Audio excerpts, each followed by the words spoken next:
Mabuhay. Good day everyone. Today we discuss about the Region 2. Before I start, I introduce myself. I am E.G. Amoyo. I am the first reporter. Now, let's discuss about the Region 2 or Cagayan Valley. Region 2 is also known as Cagayan Valley. Is wide and fertile valley surrounded by mountains, the Cordillera Mountains of the West and the Madre Serra.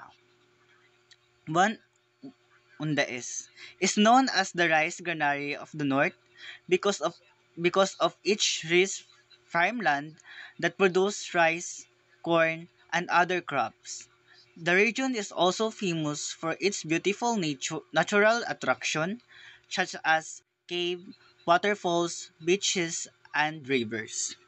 So, Cagayan Valley is located in northeastern Luzon and consists of five provinces. First is Batanes, Cagayan, Isabela, Nueva Vizcaya, and Quirino.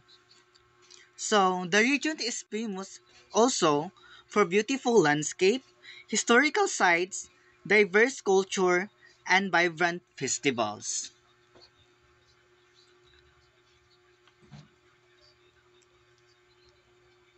Now, let's start with Batanes. Batanes is the northmost and smallest province in the Philippines, located in Region 2, Cagayan Valley.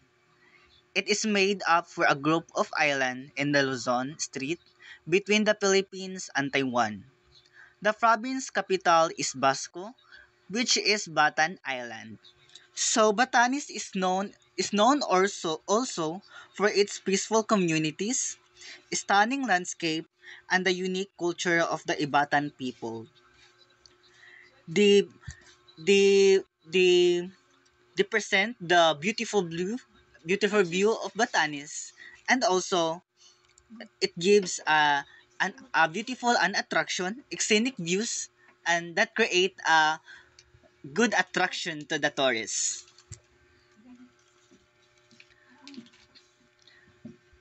The Batanes is there are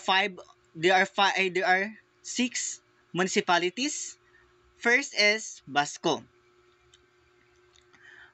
capital town. Batan Island, the capital and center of government of Batanes, it is the most developed town in the province with schools, hospitals, and the airport. So, it also Basco is known for a peaceful atmosphere, scenic views, and the iconic Basco Lighthouse, overlooking over the over the overlooking the rolling hills and the blue ocean.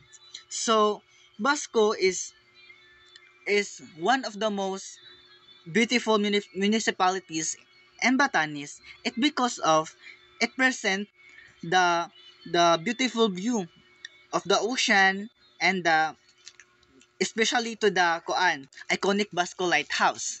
Second is Ivana Batan Island. So Ivana Batan Island, a quiet coastal town enriched in history and tradition Ivatan culture. Known for its honesty coffee shop, a symbol of Ivatan integrity. So, when we say Ivana, is known for its Ivatan stone houses, historical sites, and the famous Honesty coffee shop. So, Ivana is known for Honesty coffee shop. It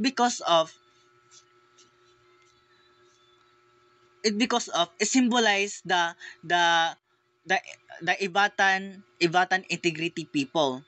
It because of dahil po kung bumili ka sa kanila ng like coffee or something like what do you need, ikaw mismo ang magbabayad o wala silang kanang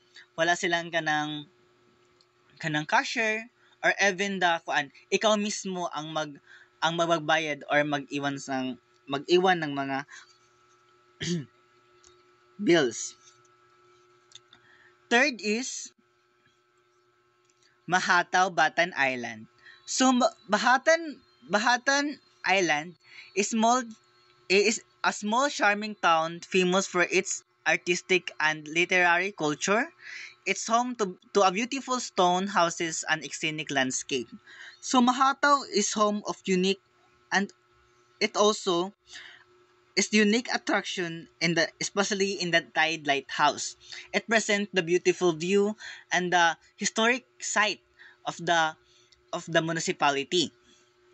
Fourth is Uyugan, Batan Island. So, Uyugan, Batan Island, a rural and peaceful municipality showing the traditional Ivatan houses and farmland. It has preserved much of old Ivatan way of life. So, Uyugan is known for its stone houses, rich farming, culture, and preserved Ivatan tradition. Five is Sabdang Island. So Sabdang Island, known for known for its well-preserved Ibatan village and old stone houses. The entire the entire island is like a living museum of Ibatan heritage. So Sabtang is known also for its well-preserved Ibatan villages and pristine beaches, one of the best places to experience the beauty and heritage of the Batanes. So, the pristine beaches is one of the best famous in the Sabdang Island because of the beautiful view and the beaches. Six is Ibayat. Ibayat Island, the northernmost inhabited town in the Philippines. Ibayat is rugged, elevated, and surrounded by cliff, no natural beaches. The people are known for their strong Ibatan spirit and self-sufficiency. So, Ibayat is known for high limestone cliff, deep canyons, and strong waves from the Pacific Ocean.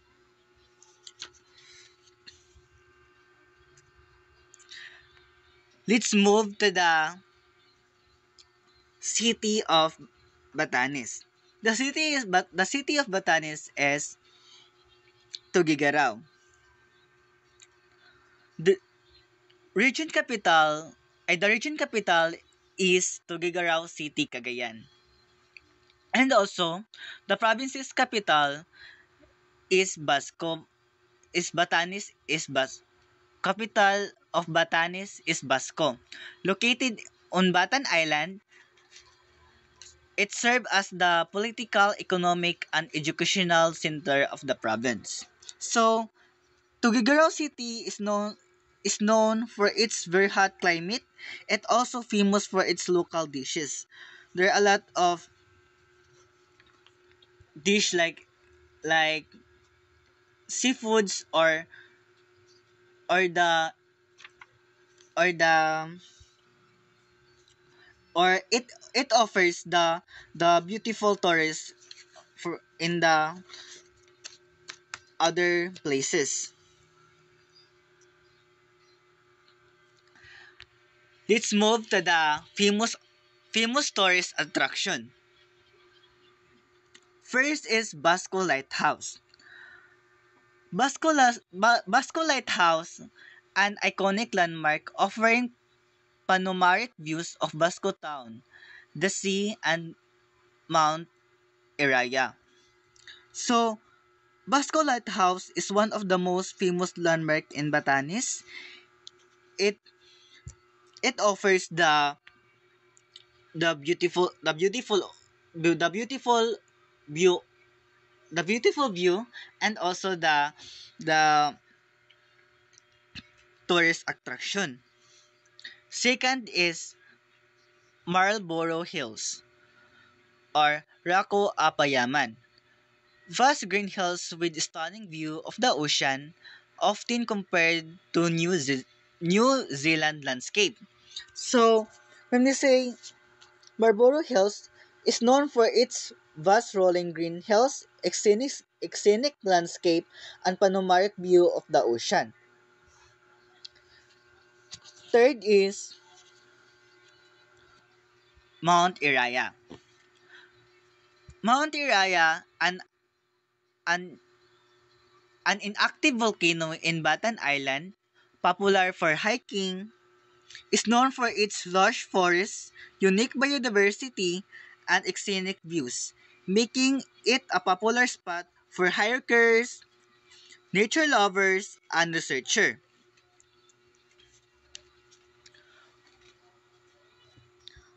Fourth is Honesty, Honesty Coffee Shop, a famous unfinished store in Ivana, showing Ivatan honesty and trustworthiness. So, when we say what I said earlier, Honesty Coffee Shop is also pay for their orders on their own, reflecting the honesty and integrity of the Ibatan people.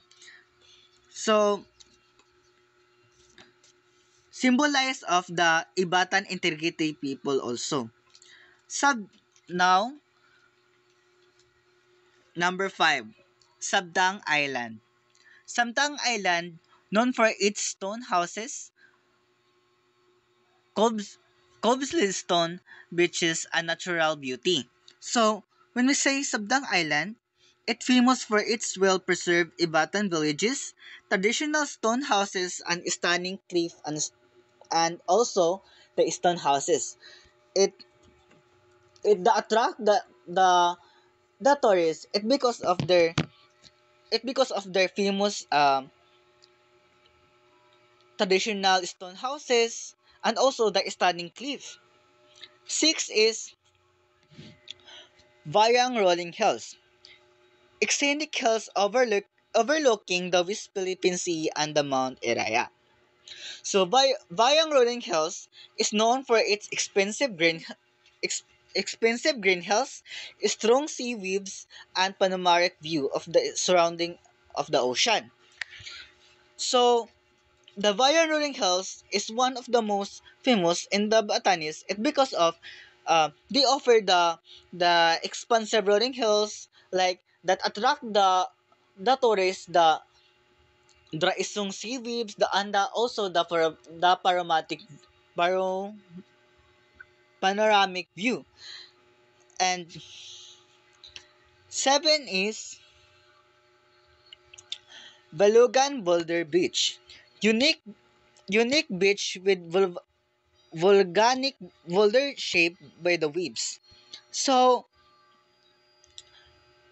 Valugan Boulder Beach, it offers a scenic view of the ocean, is popular for photography, nature walk, and picnics. When you say popular for photography, it's because of the beautiful view and the attraction. Eight is Ebayat Island. Ebayat Island is the northernmost inhabited island of the Philippines with rogue cliff and caves. So, Ebayat Island is known for high limestone and the beautiful view and the beautiful attraction. Let's proceed to the cuisine and delicacies. First is Owood balls, made from banana stalk, fish, and pork. So, the obod balls are the traditional Ivatan dish from Batanes, made from banana feet, is known for nutritious, simple, and perfect for the island lifestyle.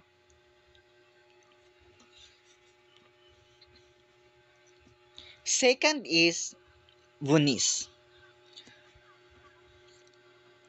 Vunis is dried toro stick cooked with pork or fish. So, Vunis is from Ivatan dish made from dried gabi stock mixed with other ingredients like coconut milk, meat, or seasonings.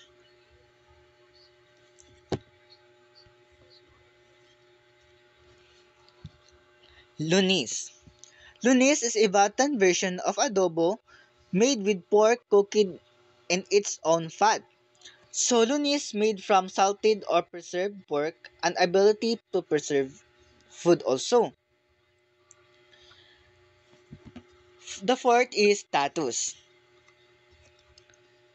or coconut crab, a rare delicacy unique to Batanes. So tatus is one of the most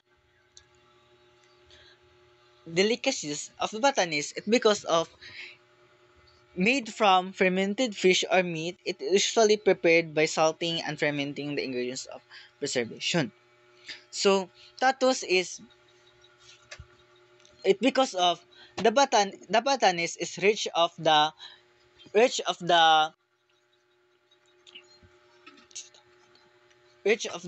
seafoods. Five is bukayo. Bukayo is seaweed coconut strip made from coconut strip cooked in sugar until sticky and sweet in Batanes. Festivals. Bakul Kanaye Festival, Basco, celebrates Ivatan heritage and traditional attire. Bakul for women and Kanaye for men. So, Bakul, the festival highlight the unique clothing cliff and costume for the Ivatan people. Celebrated in May, that that attract also the tourists because of the unique clothing craft and costume of the Ivatan people. Second is Payuhan. Payuhan Festival promotes unity and cooperation among the Ivatans.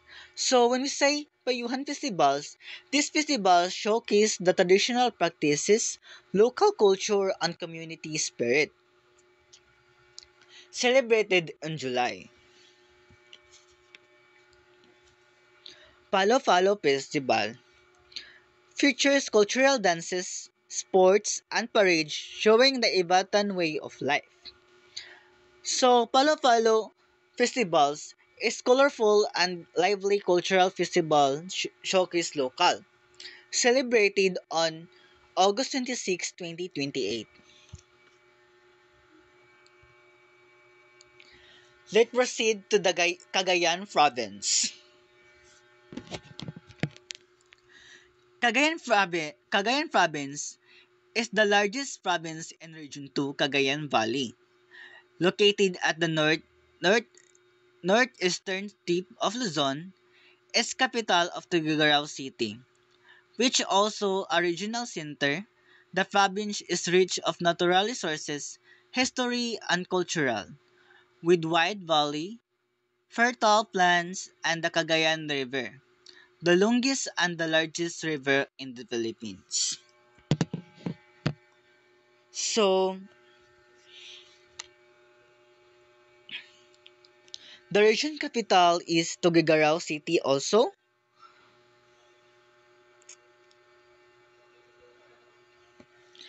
Now let's proceed to the tourist attraction.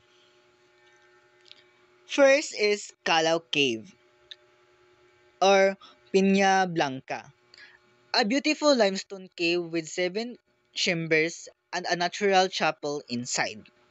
So, the Calao Cave is a famous limestone cave located in the Piña Blanca, Cagayan province. It is known for its natural cathedral-like chamber, s- stele- stalag- saan siya? Stalagmites, and the historical significance. The cave is also a popular tourist and is spelunking destination in the Cagayan Valley. Second is Buntun Bridge, Tuguegarao City, one of the longest bridge in the Philippines, offering scenic views of the Cagayan River. Buntun Bridge is one of the longest bridge in the Philippines, located also in Tuguegarao City, serve as the important transportation and train link in the region. It offered the scenic views to attract also the tourists. 3 is Palawi Island or Esta Ana, a pristine island with white sand and beaches and clear waters, home to Cape Engano Lighthouse. So, Palau Island is a small, scenic island located off the northeastern tip of Cagayan. It is part of municipality of Santa Ana and it is famous for its pristine beaches, lush forests, and rich biodiversity. Palau Island is one of the most famous tourists in the Cagayan because of the beautiful beaches and the lush forests. It rich of it rich of biodiversity and the beautiful island.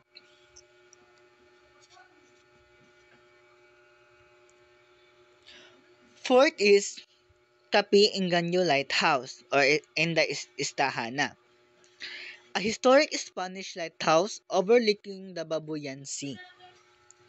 So, it is one of the oldest and most iconic lighthouse in the Philippines, built during the Spanish colonial period to guide ships navigating the northeastern coast of the Luzon. 5 is the Magapit Suspension Bridge. Known as the Golden Gate of the Cagayan, connecting the town along the Cagayan River. It is famous suspension bridge in Cagayan. It spans the Cagayan River and serves as the important transportation and the link in the region. The bridge is known also for its length and design. It is a vital infrastructure for the both locals and travelers.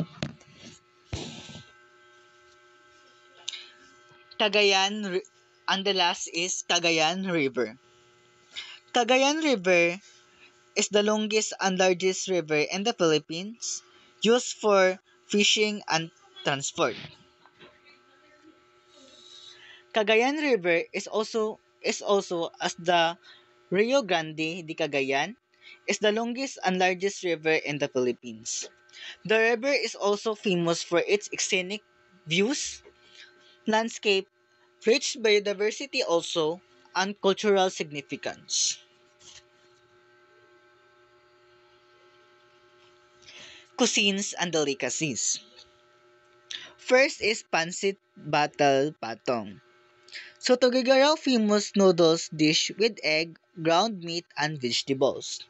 So Pancit Batal Patong, the dish is made with egg noodles, a flavorful beef or pork, sweetened vegetables, ground meat, and topped with a fried egg.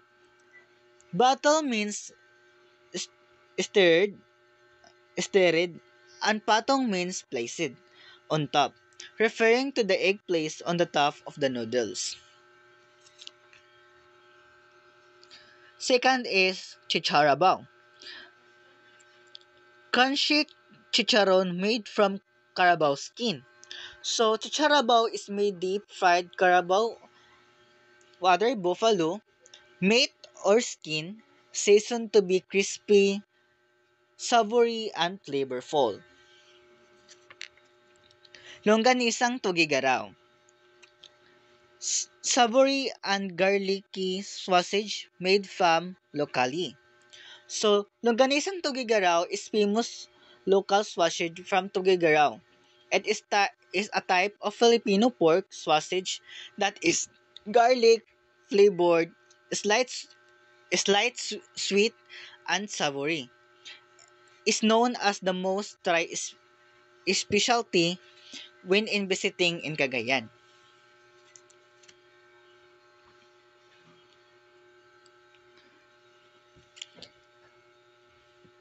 Lobster and seafood dishes, especially from coastal town like Ista Ana and Apari. So lobster, Cagayan is also rich in seafoods dishes such as grilled fish, kinilaw, adobong pusit, and seafood stews. reflecting the province and abundant rivers and coastal resources. So that reflect the Cagayan is also abundant of the seafood dishes.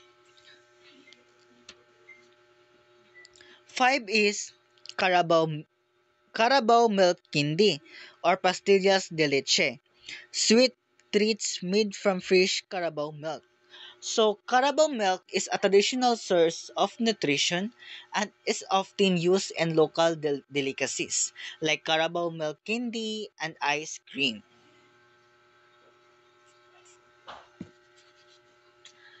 Now, let's proceed to the festivals. First is Pavurulun Afi Festivals. So, the name Fabu Afi means lighting of the fire in the local dialect, symbolizing the unity, life, and hope. Features the street dancing, parades, traditional music, and rituals. It celebrates on August. Second is Agaw na Cagayan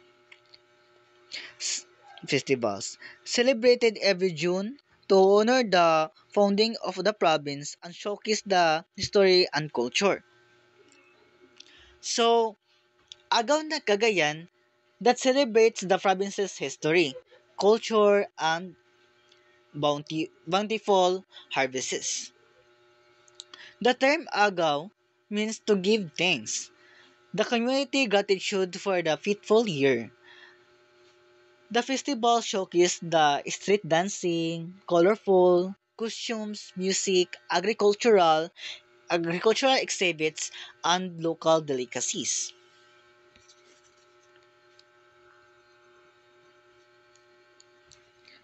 Third is Lokalong festivals. Features local delicacies, dances, and exhibits highlighting the town fishing industry. So, Lokalong Festival is a cultural and agricultural festival celebrated in Cagayan province. The festival features the street dancing, parades, cultural performance, and exhibits of local produce, giving visitors to a glimpse of Cagayan vibrant community life and farming.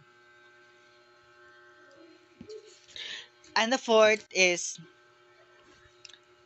Agaw Agaw Nak Istaana, celebrated celebrated every May to promote Istaana tourism and cultural beauty. It's a cultural and religious celebration in Istaana and to give thanks for blessings and abundant harvest.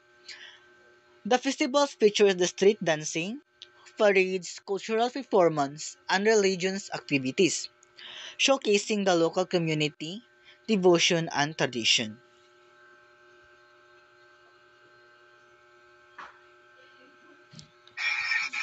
Ako na. Imo na yan. Good day and mabuhay everyone. Ayun po mong mic. Okay na. Okay na yan. Good day and mabuhay everyone. Mag-eat ko man. Si okay na yan. Sige. Good day, mabuhay everyone. I'm Acliano. The second reporter of Region 2. This is Province of Isabela. Province of Isabela is one of the 5 province and region 2, is Cagayan Valley. It is known as the rice and corn granary of the north because it's one of the largest producers of rice and corn in the Philippines. So the province of Isabela is the largest of rice and corn in the Philippines. Uh, the cities of Isabela. City of Isabela, there are 3 cities of Isabela. Number 1 is Iligan City, Kawayan City, and Santiago City. So Iligan City is capital of Isabela. And the largest city of Isabela is known as agriculture capital of the north, being on by being one of the top producer of corn and rice in the Philippines. So, and number two is Kawayan City. Kawayan City is a favorite ideal city of the north because of its balance of progress and peaceful lifestyle. It serves as an industrial commercial hub of Isabela with malls, schools, and modern facilities. Number three of the last is Santiago City. Santiago City is known as the commercial and trading center. So diri nila ginatrade ang mga kaning mga kaning mga sagip diyan na gina-deliver. Cagayan Valley is also the capital sa Sabina. It is independent from the provincial government. It's a major center of business, education, and transportation in Northern Luzon. Next. Region capital. The region capital of Region 2, Cagayan Valley, Tugigaraw City, located in the neighboring province of Cagayan. And province, the capital of Isabela province is Iligan City. It is the largest city in terms of land area in the Philippines and the serve on center of agriculture, governance, and industry in the province. Next. Tourist attraction. So, number one is Magat Dam, Ramon Isabela, one of the biggest dams in Southeast Asia, providing irrigation and hydraulic power. So mo ni pinakadako nga dam dito sa tibok Southeast Asia. Number two is Iligan Japanese Tunnel, Iligan City. World War II, the tunnel built by the Japanese Army now is a historical site. So kani siya nga tunnel is historical gini siya kung about kung World War II dire naga stay ang mga Japanese. And number three is Our Lady of the Pillar Church, which is Kawayan City. A Spanish era was built in the 18th century. So kani siya nga church is panahon pa rin sa mga Spanish muna nagbuhat ng 18th century nga wala pa kita tanatawa ng next. Number 4 is Elliot Spring National Park, Iligan City. A natural park known for its spring, caves, and picnic areas. Kani siya nga springs is nindot po ni siya about sa mga family o maglag mo. Pwede dahil mga kids kung mga langob-langob and pwede po may mag-dito libre kanay picnic area. Number 5 is Shrine of Our Lady of this is Santiago City, a peaceful pilgrimage site located on the top of hill. So kani siya nga Shrine of Lady is kani siya sa ibabaw sa bundok. And number 6 is Dibolo Falls, breathtaking multi-colored waterfalls surrounded by protected mountains. So kani siya nga falls is nakita siya sa mga mountains kaning sa lasangan o sa forest. So ni isa, number 7. Maklaro. Tumawini Church, a UNESCO heritage site known for its unique circular models and red bricks. Next. Ang sunod is kasi number 1 nila nga foods is pinakbet. Ang pinakbet is a vegetable dish cooked with bagong o terminated fish. So kanang pinakbet is nagya po sa karon na kanang nabaligya sa karinderya. So sago ni sa ni palong na okra, na istangan at ning kuya. Ang next is igado. Higado is a local pork and meat dish cooked with soy sauce and vinegar. So kani siya is parang atay gani sa baboy ug tapos sa parisan og kaning tawag gani karne tapos mura siya adobo gani nga pampulutan ug nay mag-inom. Madungog pa ko mayo. Oh. Marag namuyot man ka. Sige ya.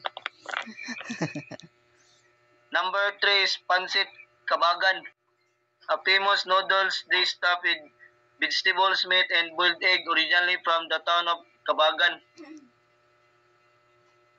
Next. Oh, damo pumili ko nuday. Number 5 is inatata. Sticky rice and delicacy wrap in banana leaves usually served during special occasions. So kani siya mura ni siya ganing suman o di budbud nga during na mga special event or special nga okasyon amo ni gina-serve nila. Number 6 is tinono. So grilled fish or meat or popular dish among farmers and fishermen. So mo ni nga madali-dali lang og kaning ginabuhat sa kuan tawagan ni kaning mga farmers and fishermen mo na ginaluto nila. Number 6 is 6 ba to? 6 is corn coffee. A healthy local coffee made from roasted corn and grains. So kani siya is kanang ginasanga gani nga mais nga imo nilag kape. Sa kuan po siya healthy po siya pampahatag og kaning sigla sa lawas. Sunod is festivals. So sa festival is nadri ang Patra Day festivals.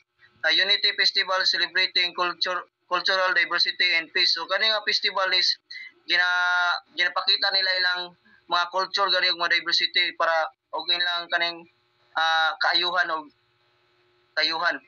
Ang ikadua is Mamangi Festival.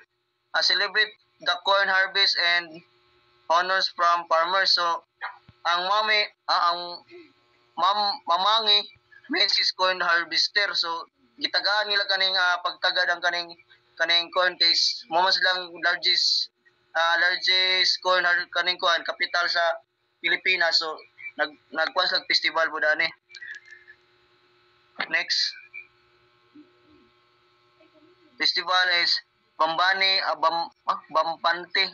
Festival. Isabella's Grandes Festival featuring colorful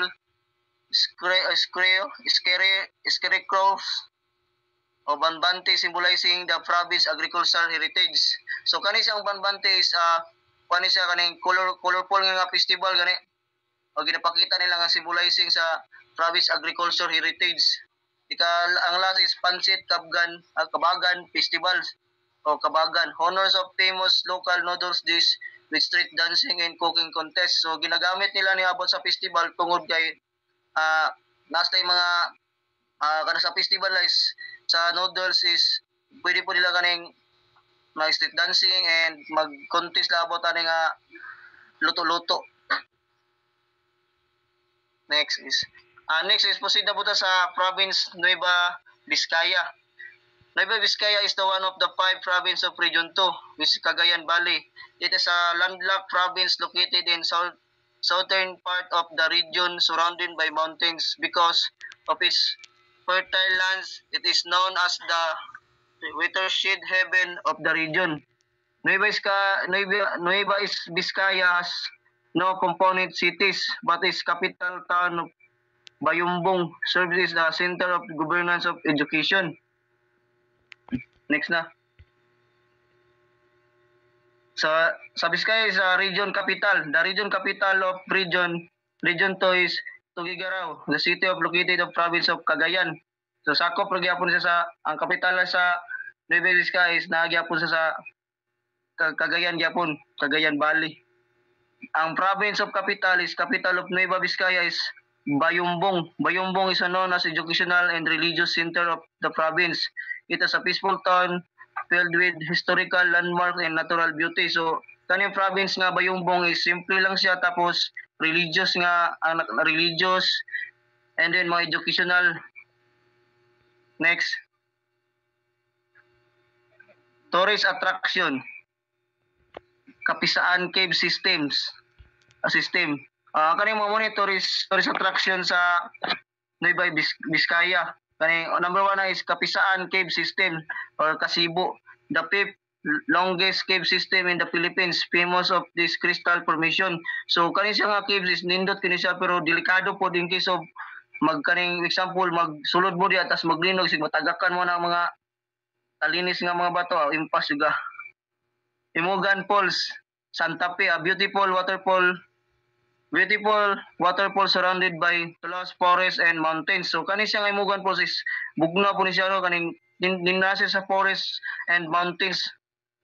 Ang last is number 3 is People's Museum and Library of Bayumbong, display Nueva Vizcaya, rich history and cultural heritage. So tanan mga history sa Nueva Vizcaya is diri ginabutan na sa museum and mga cultural nga mga heritage.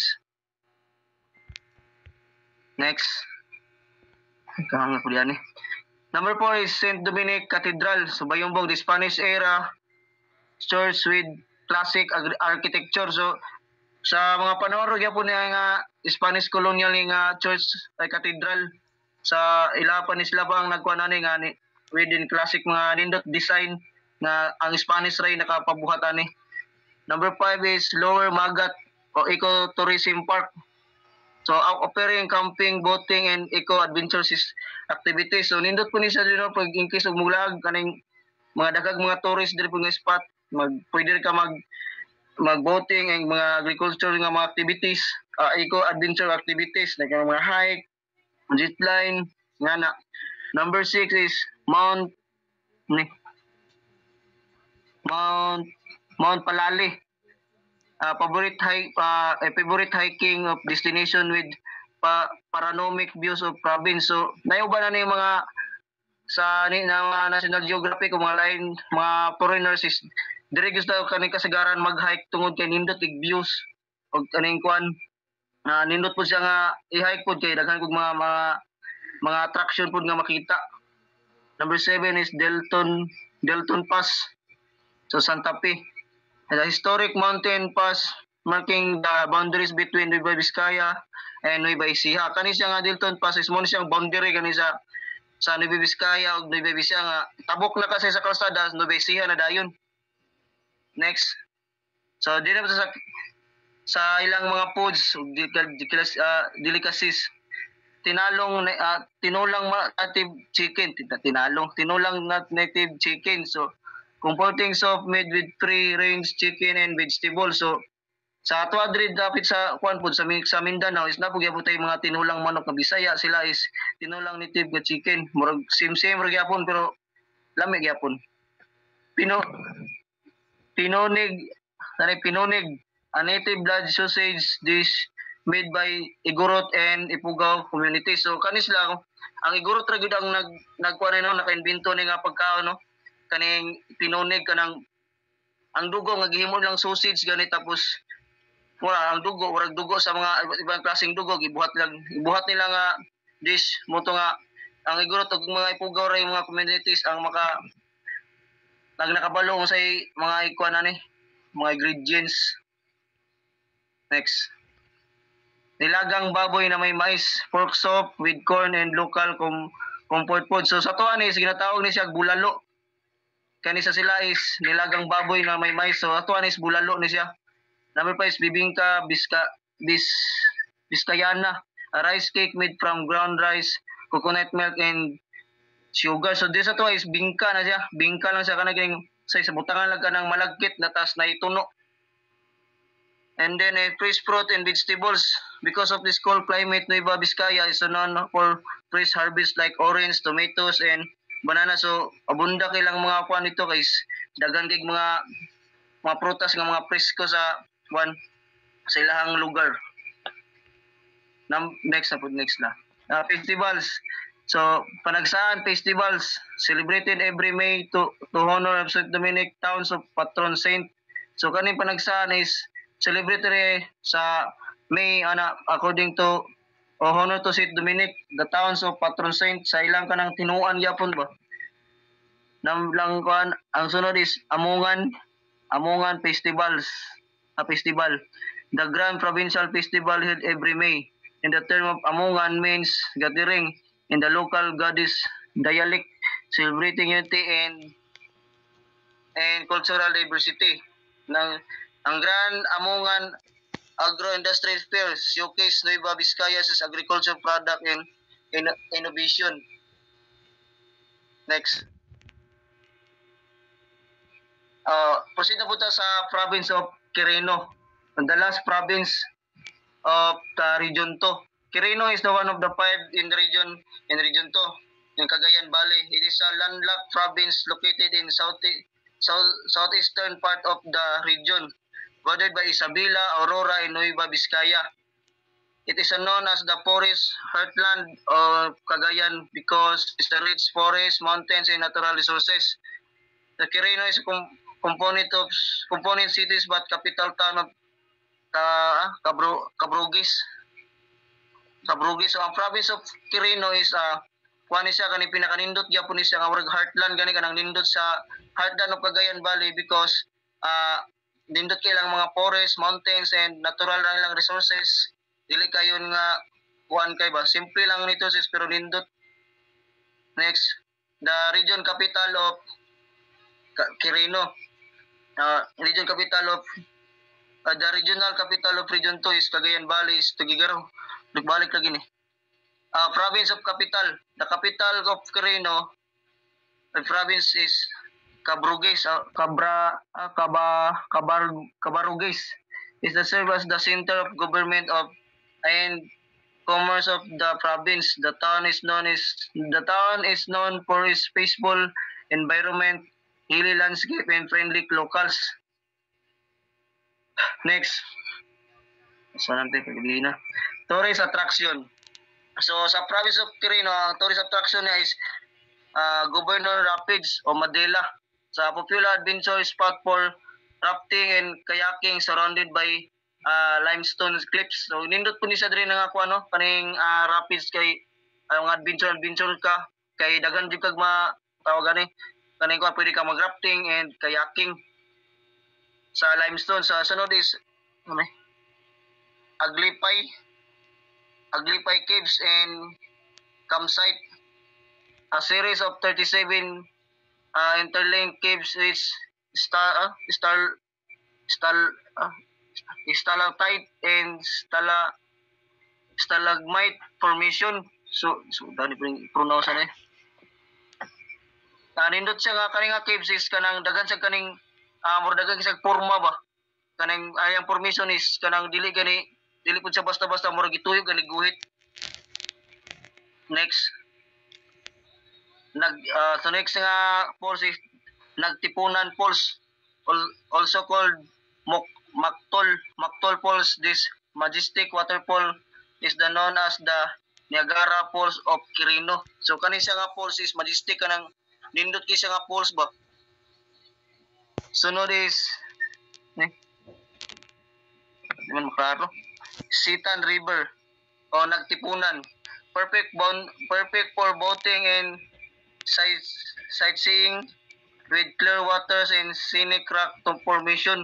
So kaning Sitan River is kuan po ni siya kaning nindot siya magbangka-bangka kay nice og mga view.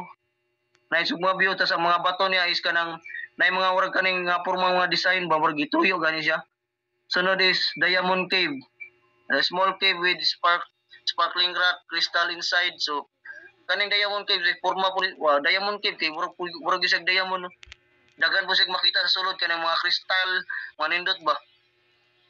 Quirino Water Sports Complex, a modern facility offering wakeboarding, swimming, and other water activities. So kaning Quirino kuan diri pa uban ni kanang mag-training og kanang mga matugrid ka sa mga Red Cross. So diri sila mag-train about sa swimming and mga water activities.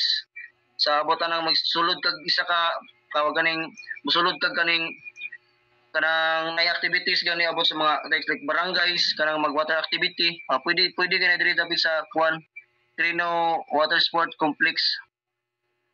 Sunod is ang Cuisine and Delicacies. So diri ang sinorsor, a native dish made from taro leaves and cooked and coconut oil kaning taro kay murag ni sa ganing unsa man nga pagkauna ni. O lagi taro niya sa gula nimo kaning tuno. Mura ni siya ganang kanang murag pakog ya po siya purma. Inatata. Sticky rice and delicacy wrap with banana leaves. So kaning inatata is kanang ang rice niya is kanang special rice sa mga gibalot o ganang daon sa saging. Lami po na siya mura siya kanang biko purma. Sunod is kuan tinoto grill wrap, a grilled fish wrap in banana leaves, usually served with tomato and spices. So kani siya nga tinoto is kanang sinugba gani nga isda tapos gikuan nila kanang gibalutan og kaning saging nga kauban ang kanang tomatoes and kanang spicy kanang sili. So lami po ni siya pang kuan kanang pang birthday. Corn coffee. So corn coffee is motugay na sa kan gina sa lain nga province ngani gyapon corn coffee kanang healthy province from roasted corn nga ginabuhat gyapon nila og kanang ginasangag nga kuan ba mais mo na ginabuhat og kape nindot mo ni siya is healthy lifestyle gyapon sa tuwang lawas nakahatag og kaayuhan. Sunod is native rice cakes. Kakanin sa suman and bibingka are popular during local festivities. So kani sa common na kani siya nga kuano sa asa nga lugar na mo gyud ni kaning suman og bibingka sa buntag sayon na gyud nga baligyan ni. Sunod is festivals. Sa festivals of Quirinos. So pinagdadapon panagdadapon festivals the province-wide. The grandest festival of Quirino celebrated every September to mark of province.